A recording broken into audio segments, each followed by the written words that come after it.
Greetings from a fishing village on the Atlantic coast. You've tuned in to Podcast Portwenn, celebrating the world of Doc Martin unofficially. I'm Chesla Wexler, and we'll be discussing Doc Martin, the medicine, the mayhem, and the marvelous people of Portwenn. Here's a warning right up front. If you do not want Doc Martin spoilers, stay far, far away from the second segment. There will be a clear segue, but I wanted to emphasize the point. In the show notes, there will be a link to a survey. I would love it if you guys would fill it out. It'll help me come up with new ideas for the podcast and also gauge how much you're enjoying it and what I could do to make it better. Today's pod discusses Best Medicine, Season 1, Episode 12, A Tale of Two Sister Cities. And Doug was called away for work, so joining me are Patty, Erica, and Chris, who will keep his Doc Martin knowledge in abeyance. So welcome back to Podcast Portwenn. Good to see you guys again. Thanks again for joining. We're going to join right in with Patty. Why don't you take us away on how you would rank this episode? I think I would make it about in the middle of the episodes, not the top, not the bottom. I did find parts of it amusing and parts of it touching. Thought it was why it was lower is I thought it was a little formulaic, where Martin notices something and everybody disagrees with him. So I looked to my husband and said, he's going to be right. This couple from Norway is not going to be, they're not as friendly as they seem. He's going to be right. And to me, I'm not that smart. I'm not a TV writer. So if I can predict it that easily, it's getting a little too formulaic is what I think. There were some things I liked, and I definitely liked the potential foreshadowing that maybe because there is Martin's ex that will finally learn more about the blood thing. Could be. Erica, what about you? It was not one of my favorite episodes for sure. I'd put it in the lower half or maybe right in the middle. For me, I know it wasn't in a humorous way, but potty humor is just not my thing. I loved the idea that came out of it and like the reasoning, what happened, but just that, I don't know, that doesn't entertain me too much. However, I agree with Patty on the formulaic side, but this was a different version in my mind because it wasn't about like a sickness. Usually the formula is there's somebody sick or there's something spreading around town and he's got to shut everything down. This was more about the people, and everyone assumed, it was because he's so grumpy that he must just not like these people. So I agree it was formulaic, but I didn't mind as much this time around because I thought it was in a different way. And I felt like he was doing it because he cared about the town and the people not being right. So I did like it for that. Good point. Yeah. I like both of those points. Chris? I thought the episode was good. I enjoyed it. It wasn't my favorite episode, but it's on the top. And I guess I put a lot of the beginning episodes towards the bottom when Mark was definitely acting a little bit over the top. Here, I think he was acting more consistent with his character, less goofy. So, I thought it was a pretty good episode. Mark's characterization in this episode, I thought was pretty good for the most part, although I think he was sort of pushed along by the need to develop the auto brewery story. But other than that, a little bit formulaic, but I did enjoy it. Yeah. For me, it was about number 4. So top third, basically. The bottom of the top third. I still liked last week's, and then 9, and then I guess it was like 11, 9, 10, and 12 is sort of my rank ordering.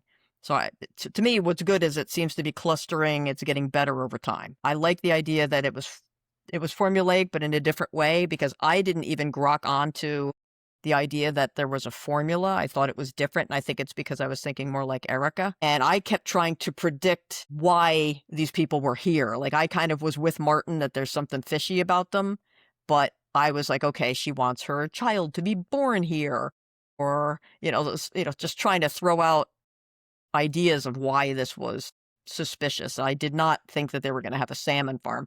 But I'll tell you, art imitates life.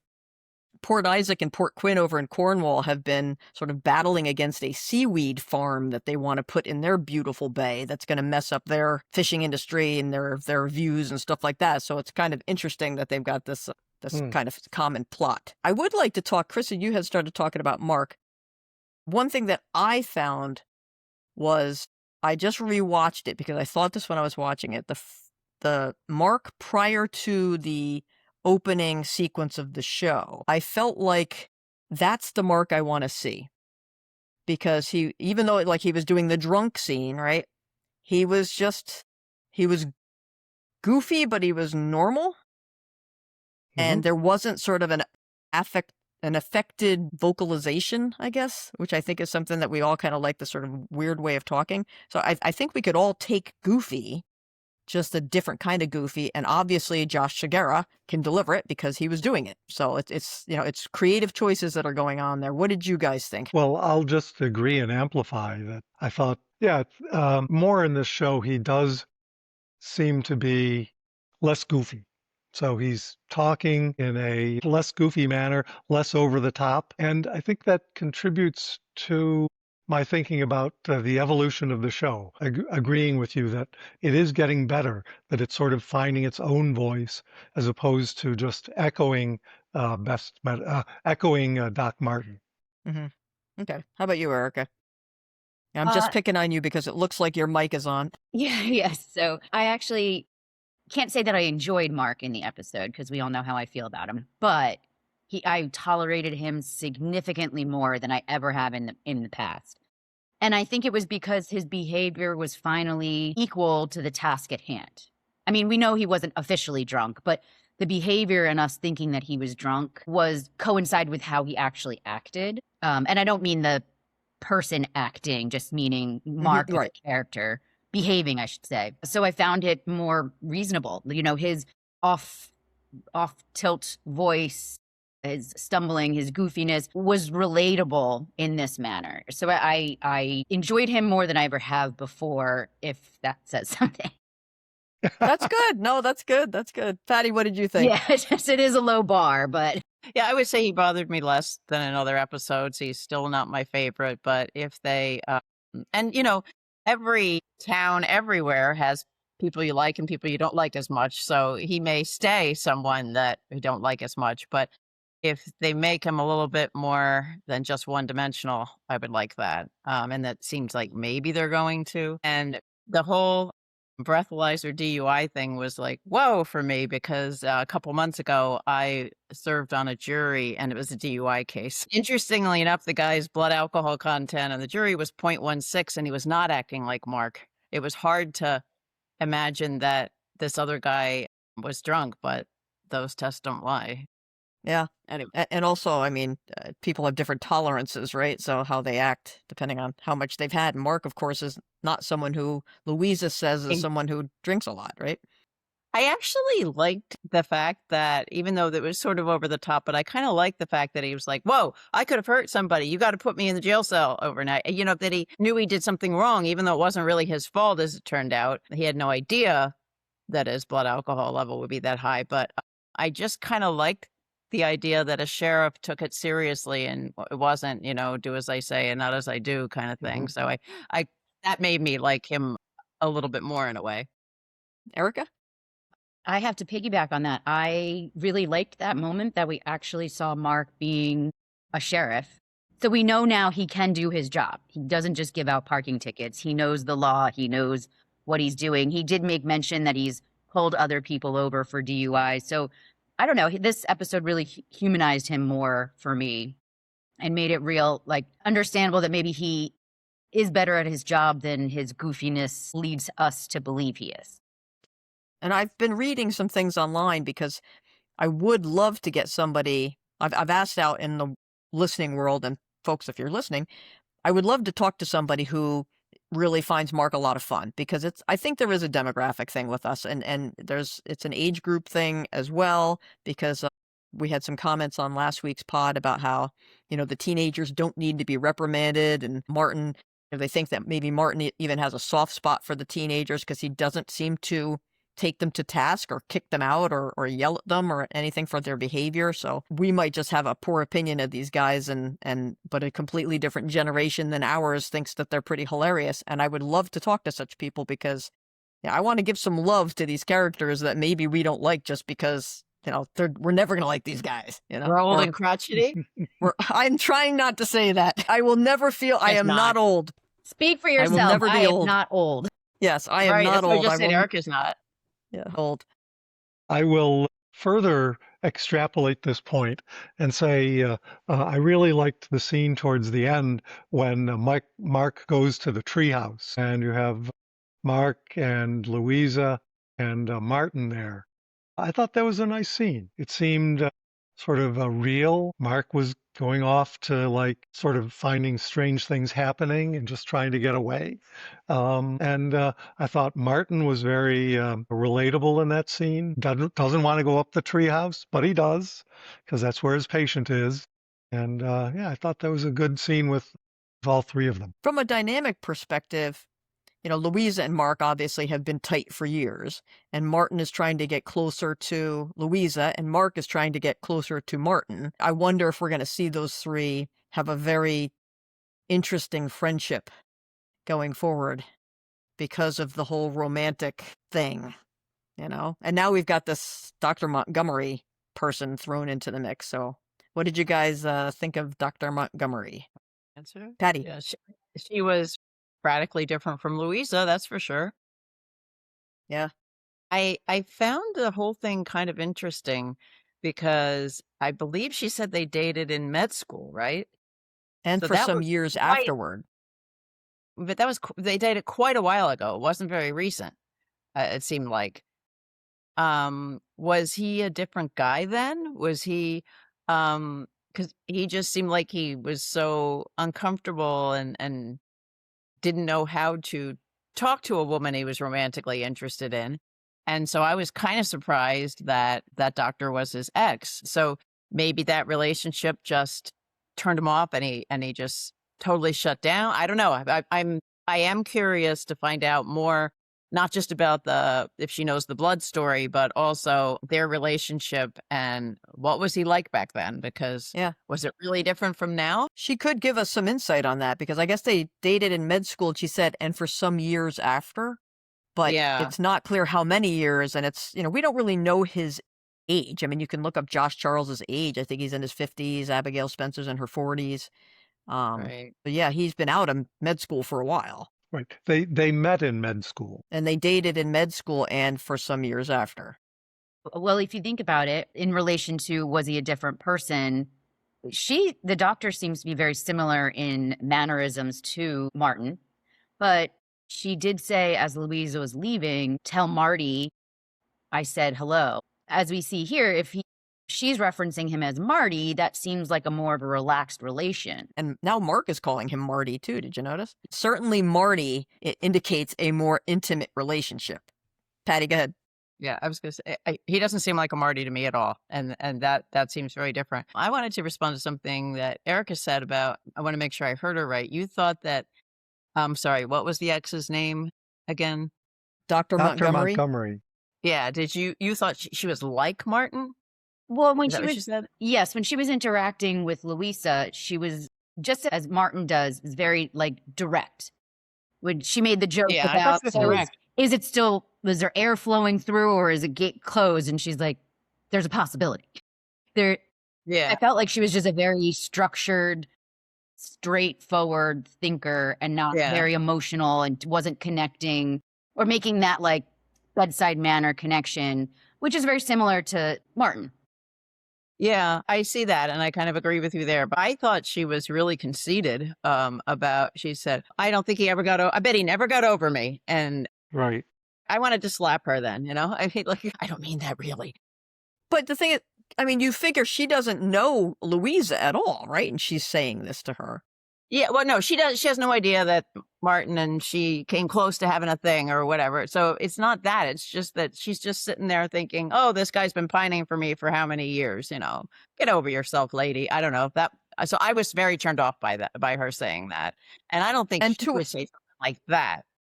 So and to a that's where virtual stranger, right? I mean, Dr. Montgomery is telling this to a virtual stranger. yeah, he would.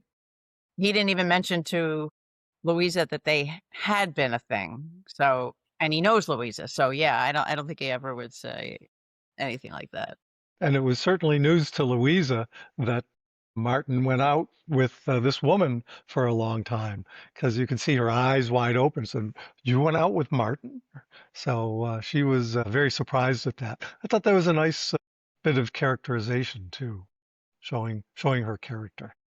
If we look back at what we know from the very first episode, when Louisa is so fried and frazzled over the breakup with Mark, and she asks Martin, like, did you never have your heart broken or whatever? And he says he's never really had any experience with that.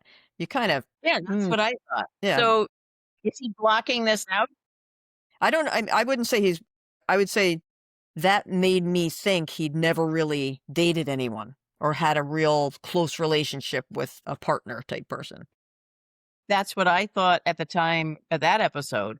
So now that we learn he has this ex, is she overplaying what the relationship really was? Is he underplaying it? Or did he realize that they dated, but he realized he never loved her? Or do the writers just say, oh, wouldn't it be fun to give him an ex? And I don't know. Or is she that conceited that she thinks so highly of herself that he must still be, it might not have been anything, but the way she kind of responded was, well, obviously it's me, so he would never be over me. And it could have been a light dating experience.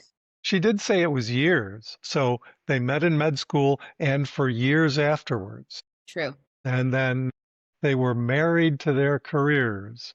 So it's sort of unclear how they or why they actually separated or broke up. It seems to have taken place a long time previous. Yeah. Thinking about Martin seems to me very compassionate and caring. Like I'm trying to think if he's grown during the season so far, because dealing with Greg, when Greg comes in with his constipation, Greg is obviously concerned, that he thinks he's insane. He's seen this really wacky thing that he knows should not be occurring, that he's pooped a little man. He really seems very worried, and Martin, he's not saying anything yet, so Martin doesn't really know what's coming. So he just says, I haven't had a bowel movement in 5 days. And Martin's like, it's okay. I've heard it all. This is, he's very warm and caring. And it seemed to me like that was indicative of some growth in Martin. And we certainly see him relating better to Mark. What do you guys think? Erica? So I think that goes back to one of my comments I made about the pattern in the show for this particular episode.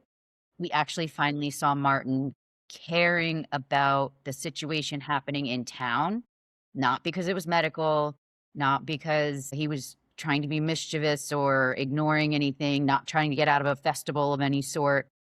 He really was concerned that these people from Norway were here to do something negative. And I personally think that's the first time that I've observed him openly caring about the town and its people in a real way. And he also, there are 2 other things that I noticed with him is he asks George and Greg, like, how they've sort of maintained their relationship, which I think was for him to educate himself on relationships. And then he also came to Peter Cronk's presentation, which was sweet. Patty, do you have any ideas about that? I kind of thought he might, his first reaction when Peter asked him was no, but then you figured he would show up. And I think he's maybe the outside of Louisa, and maybe his aunt, that's the person he can relate to and connect with in the entire town of any, adult, kid, whatever. And so, yeah, I think he's just totally shocked that kid looks up to him the way he does. Yeah. Chris, you have any thoughts on Peter Cronk and Martin? Peter definitely looks up to Martin. And I think Martin sees a lot of himself in Peter. I expect that he was very bright as a kid, Martin, and Peter gets picked on in his school. And I expect that Martin probably got picked on as being a bright kid when he was growing up. So I could see that Martin has a little bit of sympathy or empathy for Peter. And Peter obviously wants to, continue to learn, and he's certainly hanging around Martin to do that. And he doesn't seem to have a father around that often, so he can actually look up at Martin as a sort of father figure. So yeah, I guess we don't know anything other than his father lives in New Hampshire, so we don't know the relationship between his father and his mother. I thought Louisa seemed a bit more self-assured this episode. Did you guys agree with that, Erica? You're nodding. Yeah, I thought we saw her a little bit more focused, less, she tends to be, I don't want to say manic. I think that's too aggressive of a term, but she seems to kind of sometimes bounce off the walls. And I think consistently through the episode, she was very even keeled. She was focused. She was helping with the Norwegian group. She was giving feedback to Martin. She was helping Mark. She was supporting Mark, which she does always support him, but almost like defending him, I guess, is a better way to say it. So I enjoyed the balance of her as well, because sometimes she can kind of go off kilter there. Yeah. The one comment that she made that I thought was informing Martin, maybe making him feel like he doesn't have a chance, who knows, but when Martin asks Louisa, has Mark ever turned to drugs or alcohol when he's been depressed or anything? And she says, no, he's always been basically upbeat and positive. And Martin says something about how nice it must be to have been with somebody who is always positive. And she's like, it is. And I'm sure he thinks he's like Debbie Downer. So maybe that was not good news for him. I don't know. Patty, you're smiling. He is Debbie Downer. I mean, yeah. I don't mean, but she didn't stay with Mark. So that doesn't mean that she is looking for someone who's always, always positive. I found that comment kind of interesting because it made him seem more human, not as caricature, that he just was this positive, upbeat person, and so thrown by when she left that he, so maybe he wasn't a caricature before. And we see him do very many nice things. Like, he brings the sandwiches when the plague has broken out. He's angry at Doc Martin, but he's even saying, would you like me to close the door when I leave? When Martin says that we really have to find Mark, his blood alcohol content is way off the charts, that was done before he started driving. So even though we know he's got a 0.16 alcohol, he's very responsible to, oh my gosh, I almost hurt you guys. Holy cow. You need to lock me in the cell. I need to be taken off the streets. Very responsible. I've been trying to think about the whole idea of Cutie and the blowfish and the goldfish, right? And the whole idea of how could Louisa ever be with this guy who believed that his goldfish ran off. And I decided to throw this out into the universe of writers of Mark can be redeemed for me if at some point they write in something along the lines of, Doc, I knew my goldfish didn't run off to join a band, but Geneva's just been my mom's friend for so long, and I knew that she was just trying to make me feel better. So I just didn't want to give away the fact that I knew that that wasn't the case. Like, you could see him being so nice that he's carrying this ridiculous thing in an embarrassing way in front of other adults in order to keep this little old lady happy. So any writers out there, feel free to use that.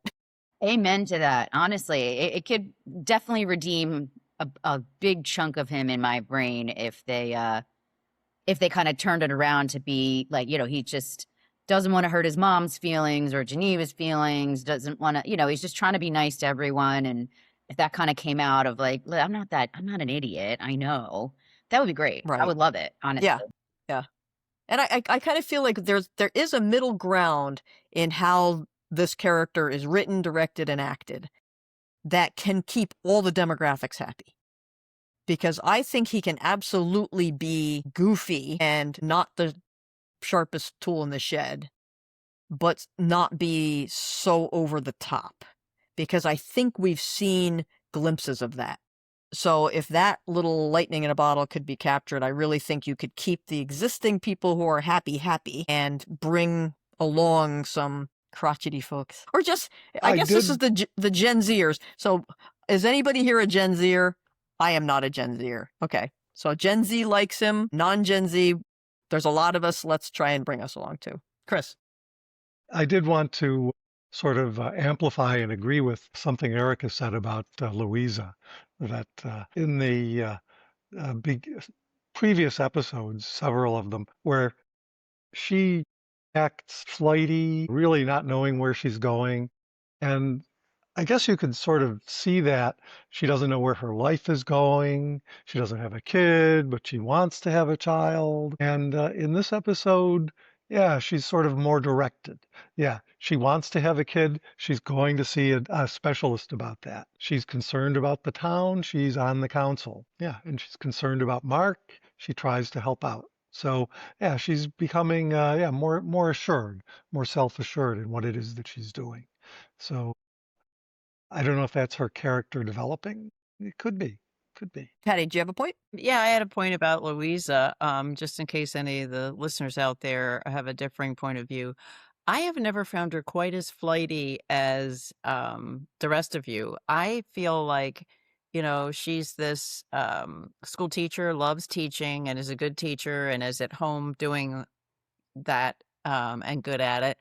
And I think that she was really, really thrown by and feels guilty about breaking up with Mark because she had been with him for so long and she knew how much it hurt him. And, it's not like he cheated, he did this, he did that. He just wasn't right for her. And I think that in some ways that made it even harder. It's easier to leave somebody who's a jerk. So I felt like some of her behavior that was a little flighty or scattered was kind of temporary. And I don't really see her as, in general, a scattered person. So I have a slightly different viewpoint than the rest of you. Good. No, that's good. It's good. That's why we're all here. One thing that I was thinking of when Chris and I had been talking about the episode, there's a real contrast of characters, and I'm going to look at some notes here because I made a list of them. I think there's a contrast between groups that I find to be somewhat jarring. So there's one group, which includes Martin, Al, Aunt Sarah, George, Franklin, Peter Kronk, Glendon, Coffee Carla, Robert, Vanessa, and Joe Brook. So I just tried to pull a whole bunch of characters. They all pretty much play it straight. So they seem like just real people living in a town, acting the way we're all used to people acting. And then there's another crew like Mark and Bert and Sally Milo, the teens, right?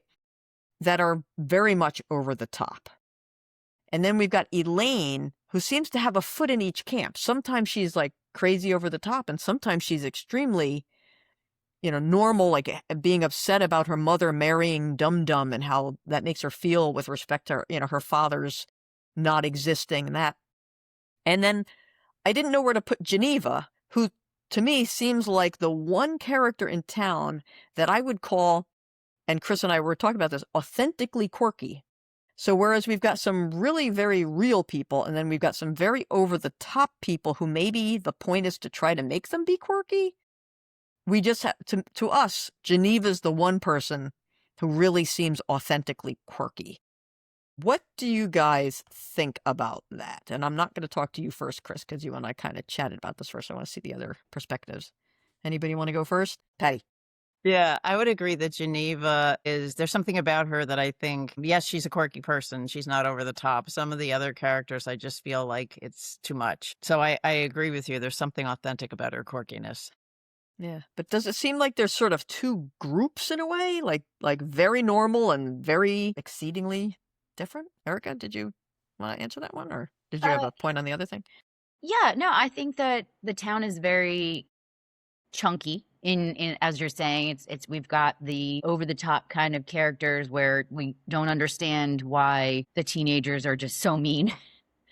Even though teenagers can be mean, but like they're overtly aggressively mean. We've talked about Mark, and he is kind of overtly quirky and over the top that way. But then we've got the straight shooters like Martin and Sarah and Greg and George and all that. And I think that she's the anchor.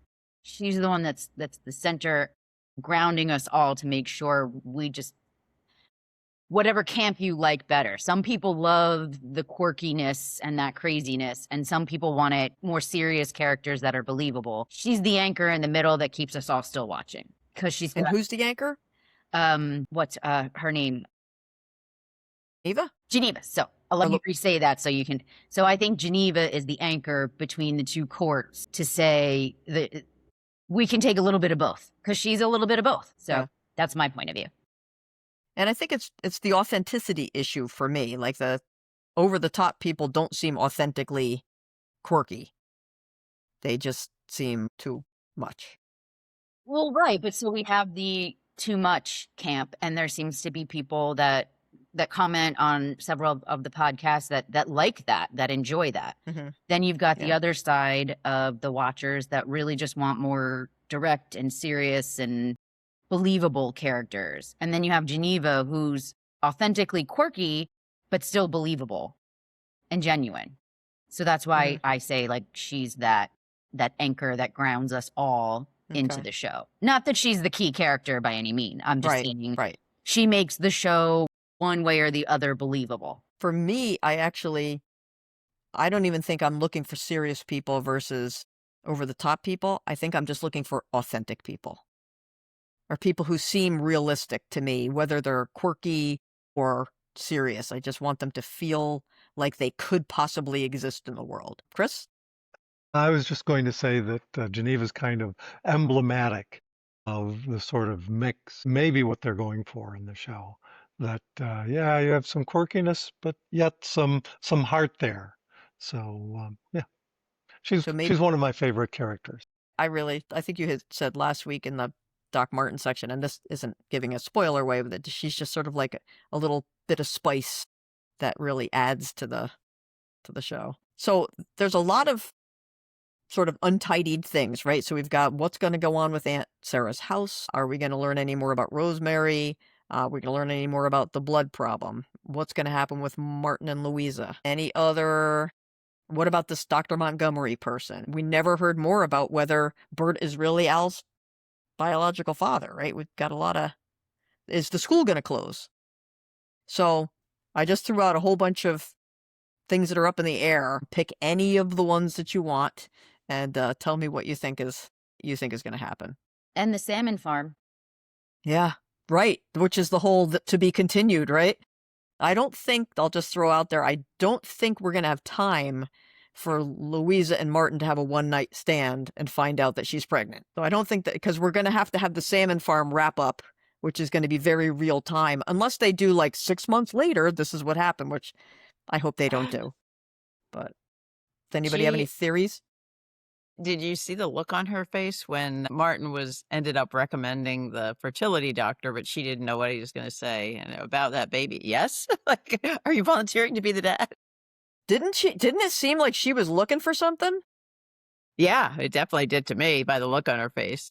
I don't have a prediction, but of those things that you rattled off, I feel like the one that maybe we'll get some information on it next week is at least more, if not the whole story about the blood. I don't think we're going to get all the other answers. And I have no idea what the blood thing was. I still think he was okay, and then something made him not okay with blood.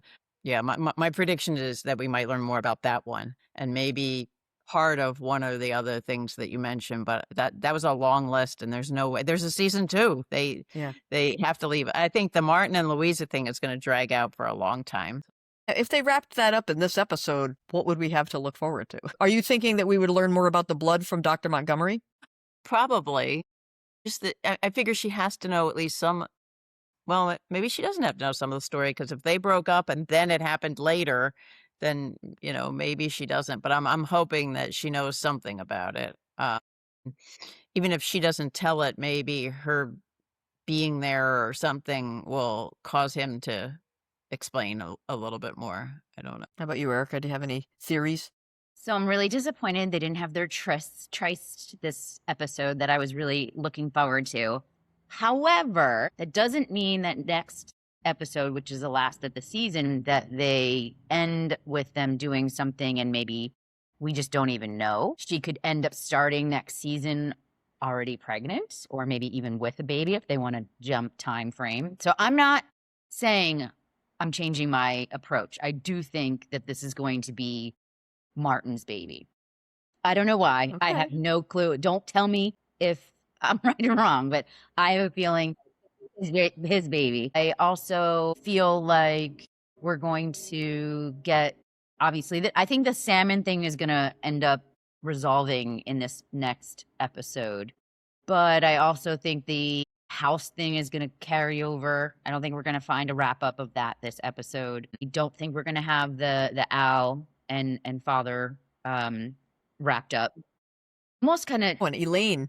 Yes. Does Elaine get accepted to Juilliard? I want to say that Elaine gets accepted. I know that's a long shot, but ends up coming back for the next season, and we're going to find out she dropped out, hated it, couldn't leave home. Something that happens with mom, and she's got to stay in town. So I don't see Elaine leaving, but I feel like they're going to maybe make it look like she's leaving. Yeah, I never even thought of that, but like characters, do we think we'll have all of our characters back next year? But Chris, did you think of any what's going to wrap, what's not going to wrap? Well, you got to remember, yeah, you I got to don't keep think- your Doc Martin knowledge on the shelf. completely separate, but just based on what we've seen so far, just how the relationship between Martin and Louisa has developed or failed to develop, I don't think we're going to see any big quantum change there, quantum leap. So maybe another step. Martin might say that he'll be supportive with whatever Louisa wants as far as having a baby, something like that. Yeah, that's my prediction. Mhm. So it'll develop a little bit, but not much. Elaine, I think she's going to go to New York. So maybe she'll come back. But I'm thinking she'll go to New York. And maybe Al goes with her. I don't know. And in the house, Aunt Sarah's house, maybe they have to sell the house and she moves in with Martin. Yeah. So those are my first thoughts. Okay. All right. Good. Well, this has been fun. I always appreciate your guys' time. Folks, if you've enjoyed the episode, please like the episode, subscribe to the feed, tell your friends about it, send them the link. There's going to be a survey in the show notes to help me to understand what you like and what you don't like about the show and how we might be able to make it better. So I would definitely appreciate if you would fill that out. And thanks again, once again, for spending your time with me. This is where we segue into the Doc Martin spoiled conversation. This is probably the most spoiler-filled segment we've done so far. Please, if you want to watch Doc Martin or Best Medicine with fresh eyes, do not continue after this break. This is my final warning. We have another unique plot, albeit with some hat tips to Doc Martin. So Chris is back to discuss the Doc Martin aspects of Best Medicine, Season 1, Episode 12, A Tale of Two Sister Cities. That's the episode title. So why don't we just start out with plot arcs that we recognize from Doc Martin? Well, the biggest plot arc is the auto brewery syndrome. Yeah. That certainly seems to go through the whole episode of Best Medicine, of Mark acting drunk, although he has not drunk anything, alcoholic, or very little alcoholic. Right. So, one sip of aquavit. Right. So, yeah. And that's certainly a plot arc that came directly from Doc Martin. Yeah. And So- also, you said it goes all the way through the episode. Oh, It yeah. goes all the way through the episode of Doc Martin, too. It's small snippets here and there because the character who has the auto brewery syndrome is like Mel's husband, and he's not a major character. So Mark is a major character, therefore I think we see more of it. But yeah, it was pretty much the same sort of. Well, actually, Well, no, there was differences. Like, I think Martin Ellingham thought the guy was drinking the whole time, Right. and Martin Best. Well, Martin Best knows Mark. So he's familiar with him and knows that Mark is a fairly upstanding guy and is not likely to be drinking. But yet he's showing signs of having drunk or being drunk. Yeah. So besides sort of asking Mark if he's drunk anything, I think he generally believes him that Yeah. he's not hasn't been drinking anything. So what the heck is going on with him? And Mark is drunker than Mel's husband. I mean, because Martin Best is saying we got to get this guy in a hospital and put him on a IV drip, right? So his alcohol level is through the roof, and that wasn't the case in Doc Martin. Right. So that was one. Yeah. What else do we got? Well, in the Best Medicine, they're trying to get Martin Best into the town council, at least on a temporary basis, because they need a body, and he's got as a respectable person. And he wears a suit. And he wears a suit. Yep. Yep. So, and in Doc Martin, they try and get him on the board of directors of the school. Right. I think they called them the So, governors or the board of governors. Board Yeah. of governors. To hire a new Yeah. headmistress. Right. And he doesn't want to be on either one in either Right. show. So that's Mhm. consistent. Yeah. Yeah. He acquiesces more easily in Best Medicine. That Mhm. is, Martin Best he's more a normal person. And he's less of, And- he doesn't keep himself outside of the village as much as Martin Right. Ellingham. Right. Martin Ellingham he's got his own way of doing things, and he will do them his But- own way, damn it. But Martin Ellingham says he'll do it when he finds out it's whether they're hiring Louisa or not. Well, Right. So in both, mhm, mhm. it's kind of like the presence of Louisa that pulls him in, whether it's her asking him to be on town council Yeah. or it's impacting her future. Mhm. There was one more that I found, Mhm. one other fairly major plot arc. Dr. Montgomery. Yes, of course. Yeah, Yes, Dr. Montgomery, who might have the first name of Edith in Best We don't know Medicine. yet. We don't know yet. Yep. Dr. Montgomery, who has quite the history with Martin Best. Yeah, dated in So med dated school for years. and for years afterwards. For years afterwards. Mhm. Which is different. So, which is different. Yeah. Well, I think because Edith Montgomery and Doc Martin, they dated in med school and he wanted to marry her. right. They were engaged. Right. But they weren't. She didn't They weren't? accept it. Okay. But she leaves Mhm. for her career. So it almost seemed like at the end of med school, Edith went off elsewhere. Whereas I get the sense this Dr. Montgomery and Martin Best dated in med school, and then they were both in Boston as practicing doctors, Mhm. married to their Married to their careers. but still together for some period. Mhm. But she had a very severe haircut. Yes, as in Mhm. Doc Martin. Seemed a little not the best bedside manner. Abrupt, very Yeah, abrupt. yeah. Snarky, I think Mhm. that's the word. She certainly has a sense of humor. Yeah. In both Best Medicine and Doc Martin. Mhm. So, I think we'll see her again. We'll probably see her in the next episode too. well, in the previews she was there. So. True. Yeah. Duh.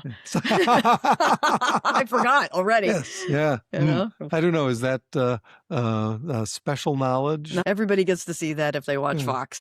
Yeah. So those were the Mhm. three very direct plot arcs. hmm But we get Peter Cronk back, which is nice. Peter Cronk. Yeah. Yeah. Similar. A character in both Best Medicine Right. and Doc Martin. Who certainly has an affinity for Martin. Yes. So in Best Medicine, I think we find out a little bit more about Peter, and it's clear that Peter. I don't know that he idolizes Martin, but he certainly looks up to him and thinks he's a good person. He wants him to be his father. He That's would like pretty him to- idolizing. At least he'd like to call him his father Yeah. for who knows what Yeah. purposes. And we But, didn't know in Doc Martin what the He- story was with Peter's father. I mean, he Yeah. just was married to Mrs. Cronk, Joy Cronk, Mhm. who had the chippy and had the asthma attacks. and burned her hand Right. severely. Yep. So- I don't think, have we met Mrs. Cronk in this? I think we have. Okay. Maybe early on? Earlier on. I think maybe the first time we meet Peter, Yeah. or maybe in that episode we meet his mother. But I love don't know. that actor. I Oh, think yeah. he's a cute kid, and Yeah. it's nice to see him Mhm. walking Copernicus and tending to him and all Right, that. right. And in Best Medicine, Martin Best has, it's clear that he has a lot of sympathy and empathy for Peter. Mhm. Peter is bullied at school, and with the amount of sympathy that Martin Best shows him, I would not be at all surprised if Martin Best doesn't have a similar background, that he might have been bullied by his classmates because he was a bright guy growing up. And he was bullied in the summers by Glendon. We know Mhm. that for a fact, but that was in Portwenn, which I don't get the sense that Martin grew up there. It sounds he was parked there after Rosemary died, Right, So during the summer. and he visited Aunt Mhm. Sarah during the summers. Yeah, in Doc Martin, Martin Ellingham also shows some amount of empathy for Peter, but Martin Ellingham is a much more reserved, much more straight-laced, more severe character, more severe person. That empathy that he has for Peter is not really expressed very much. Not much. I mean, we see it in the ambulance when he's going to be taking care of Peter, especially when Peter says, you'll tell it to me straight, which is done in both series. But Martin starts trying to explain back at the school what I was saying, and that's when Peter's eyes roll up. But yeah. Mhm. So one thing that we see here is, and I thought this might be a fun exercise, is put the Doc Martin character into the best medicine plot. If we were to take Martin Ellingham and put him into this plot, let's just take Greg pooping little men. Yeah, Martin Ellingham would have been. This guy is delusional. He is manufactured this somewhere. He would attend to the constipation issue, but the pooping the little men. That's ridiculous. That's ridiculous. Yes. Martin Best has so much more compassion for Greg. Greg is obviously feeling embarrassed by whatever is wrong with him, which Martin has no idea what it is at this point. And so Martin's like, so you're constipated. It happens all the time, you know? Martin Ellingham would be just like, constipation. This is what you do. This is a symptom. So you need over-the-counter laxatives. And if those don't work, come back to me and I'll give you a prescription. Whereas Martin Best writes him a prescription if the OTC stuff doesn't work, fill this. Martin Ellingham would be like, I'm not going to give you a prescription for anything until you've tried the over-the-counter things. And, you know, that's exactly. Have Martin you tried the basics? Are you hydrating? Did you have any Metamucil? But when he said little men, he'd be like, I think we need to section this guy. I'm trying to think of other things maybe we could stick him into. Well, let's see. I mean, the whole business about the Norwegian company taking over and signing the contract with them. Martin Ellingham would say, that's fraud. He'd say, you can't get away with that. This person was misled by you.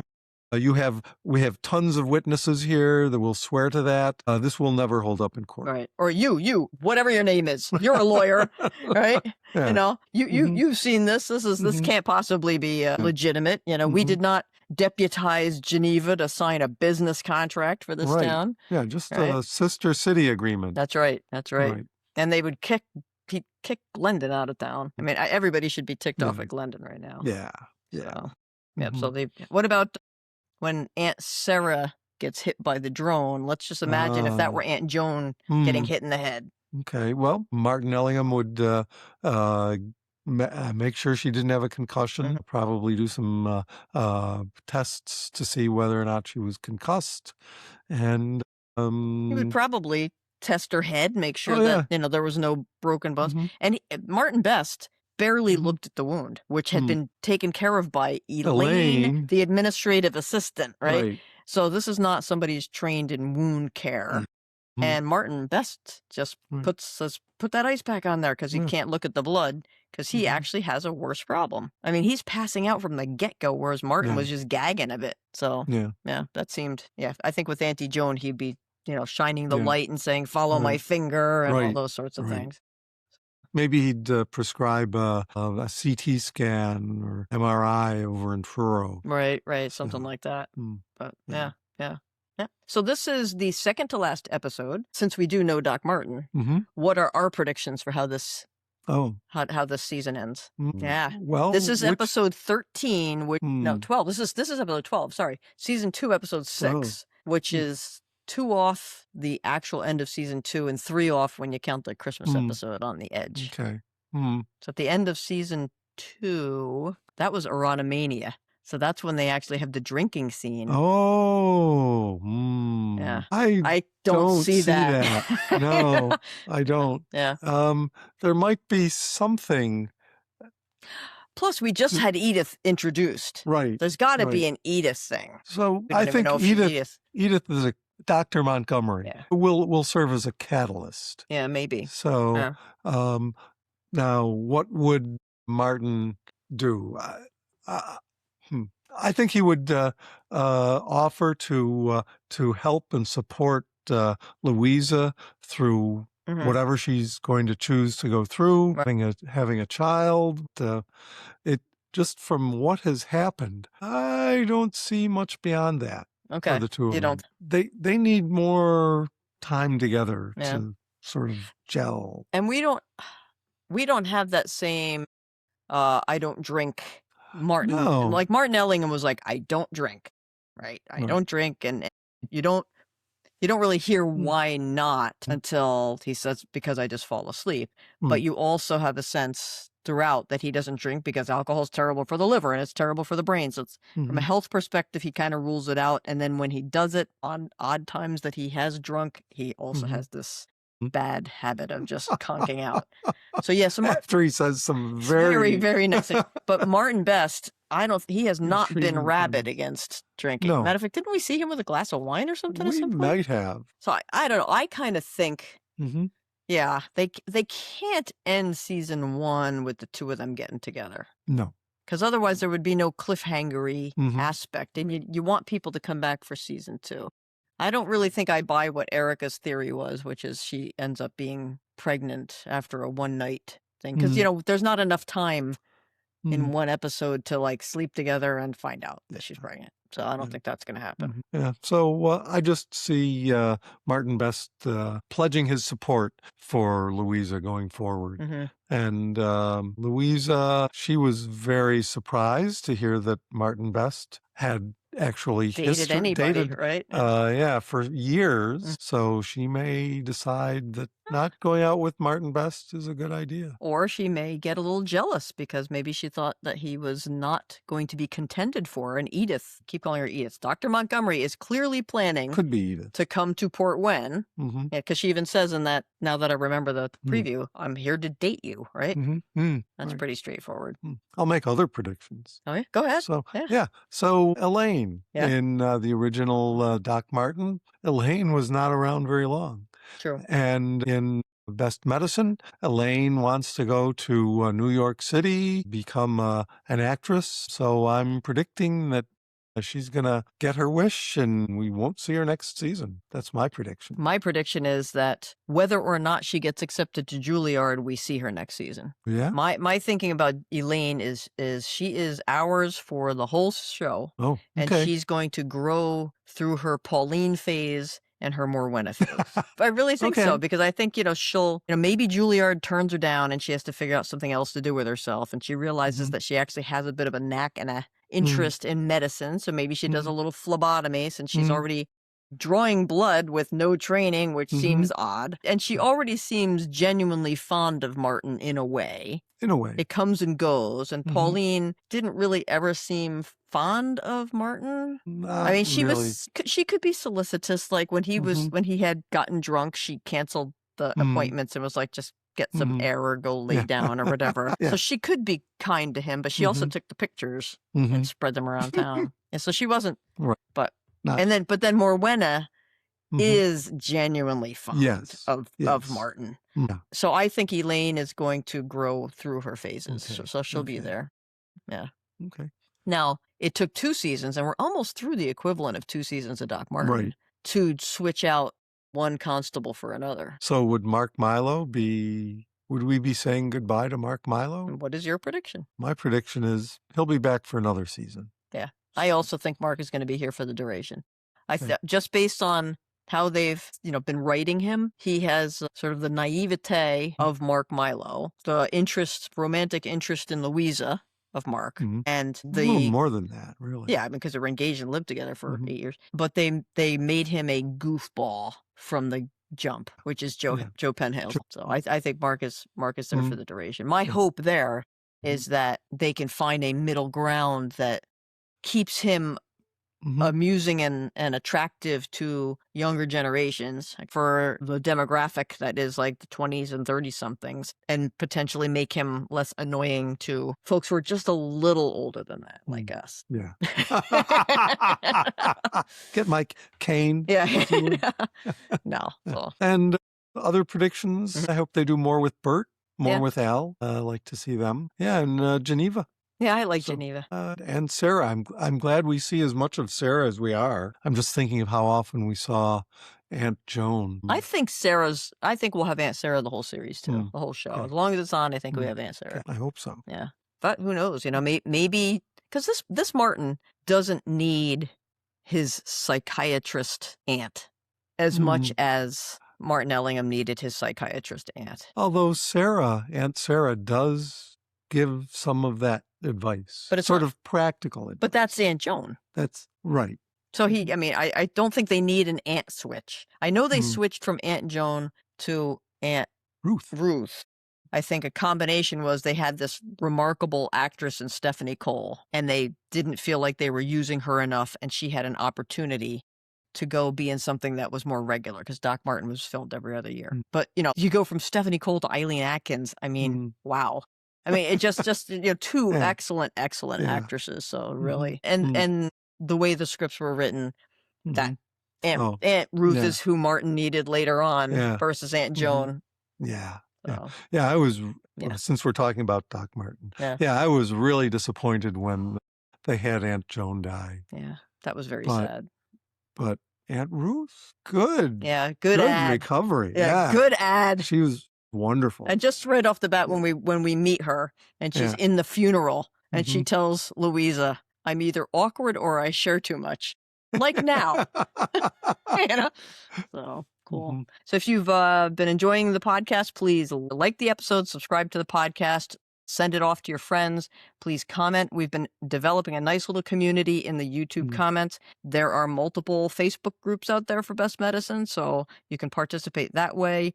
I always post links to the episodes there in the 3 that I currently belong to. But anyway, thanks Mhm. again for joining, folks. Mm. Take care. Bye-bye. Thanks for joining Podcast Portwenn. Podcast Portwenn is an independent fan production, not affiliated with, endorsed by, or sponsored by Buffalo Pictures, ITV, Fox, or the creators of Doc Martin or Best Medicine.